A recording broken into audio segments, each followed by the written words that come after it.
আল্লাহ বললেন ওয়াত-তিনি ওয়াজ-যাইতুনি ওয়া তুরি সিনিন ওয়া হাযাল বালাদিল আমিন। আল্লাহ বললেন তিন ফলের কসম।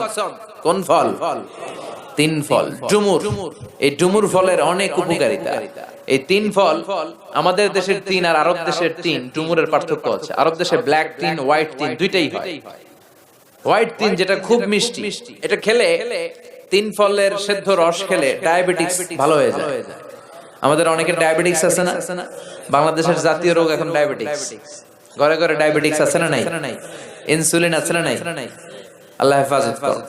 তো যাদের ডায়াবেটিস তারা আপনারা এই তিন ফল খাবেন।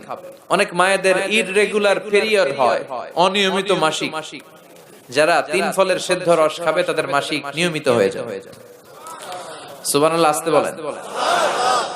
এটা খেলে দেহের মধ্যে স্ট্রেংথ এন্ড স্ট্যামিনা বাড়িয়ে দেয়।